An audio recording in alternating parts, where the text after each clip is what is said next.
Today, while I've been mountain biking here in Irwin Park, this is in North Dallas, I've been thinking and want to talk to you about how your business that was created in survival mode deserves a tune-up. And really, it doesn't need to be completely rebuilt. Sometimes it just needs a tune-up and a thing fixed here, an alignment here, or maybe add something new there. And that's such an easier jump than going from where you're at to a perfect business. If we haven't met before, hi, my name is Adam Keeler. I own a small home service business here in North Dallas, and this business I built from the ground up all the way from $0 to $1 million a year in revenue was a lot harder than I thought it would be. And when I hit $1 million a year in revenue, I thought things were going to be smooth sailing, and they were not. And I almost lost my business twice. And so now, after implementing a few key things in my business, I have the time and I want to help people like you who are in this journey but just need a little bit of help. So this YouTube channel is free, and I give you everything I've learned over the last few years that I've had my business, and I teach you everything. And if you need personalized help, then you can click on the link below and I can help you out there. Otherwise, keep watching this YouTube channel. So in today's video, I want to talk about how having a business in survival mode is how all businesses start, that start from the ground up. That's how mine did as well. I started from zero.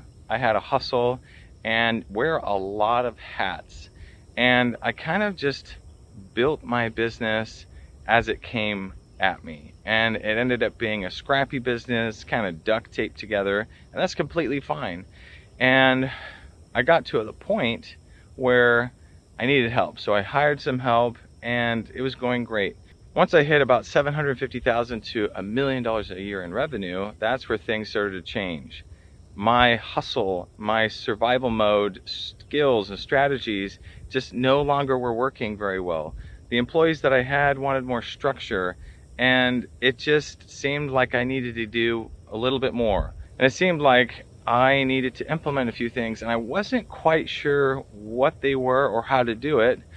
And a lot of the people that I've seen that are way further ahead than I was had all these polished systems and polished SOPs in this business that seemed perfect. And it felt pretty daunting going from where I was to jumping into that category and that group. And a quick story is I ended up joining a program when I was in about $350,000 a year in revenue, and that program helped me go all the way up to about $900,000 to $1 million.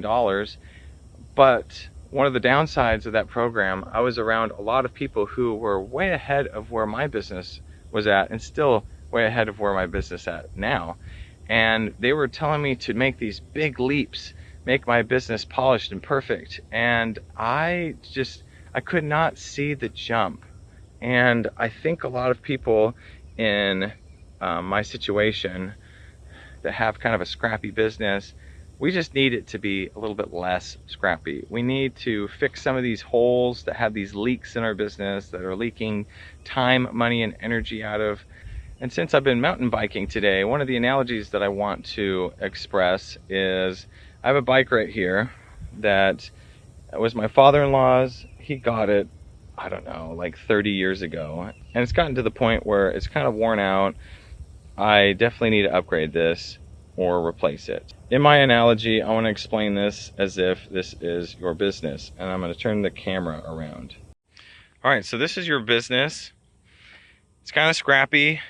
For instance, my front brake got chewed by a rodent at my house. I keep it outside.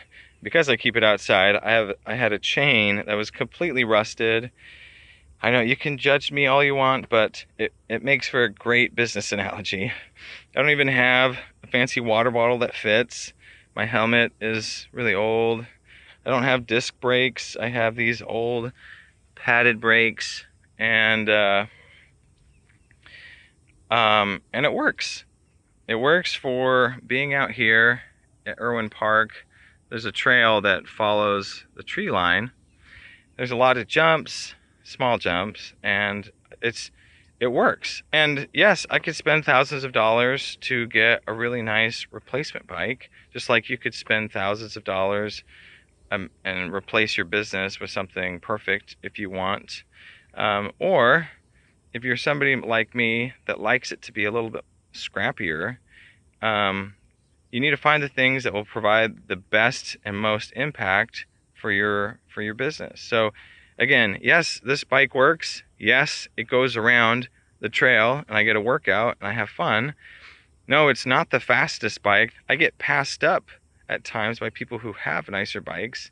But some of the things that you'll have to replace, like the pedals that were on here before, my feet would slip off it all the time. So that was a good upgrade. The other upgrade, or I guess maybe you could say leak in energy and time, was this chain. And whatever lubricant that I had to put here on the chain and these gears, having an old chain, I didn't realize how hard it was to pedal. And the amount of wasted, leaked out time and energy that just came from one thing. So this one thing I replaced to this. It's nothing fancy, and I go so much faster and I use so much less energy. And this is what you need to find in your business. You need to find something in your business like this chain that leaks out money, time, and effort, that when you just replace this one thing, everything changes. It just so happened that today I passed up somebody that I normally wouldn't have. He's on a nice bike, and it's because of this chain. It's really easy to look at your business and go, oh, it doesn't have a nice coat of paint on that, or my helmet is just not as new as it could be, or my water bottle, or whatever. But when you replace those things, it really doesn't change that much. It looks nice, and eventually you will have to change those things. And eventually, if you do want to do really, really well in business and really compete, having a business like this or a bike like this just doesn't quite cut it. But it's easier to make these simple changes here and there that do give you the best impact, the best bang for your buck along the way, to the point where you can then use all the time, money, and effort saved on some of these things to then buy a completely new bike or change your business to be a lot more polished and perfect. So hopefully what I explain makes a lot of sense, and I see this time and time again with myself and other people who look at these nice shiny businesses and just want it so badly. But if you started your business from the ground up, then you have to kind of take these imperfect next steps. If you want to learn more about those steps that are in between where you're at now to that polished business, that you have to take those steps in order to get there, then watch this video here or here. It's also in the link down below. Thank you so much for watching, and I'll see you in the next video. Bye.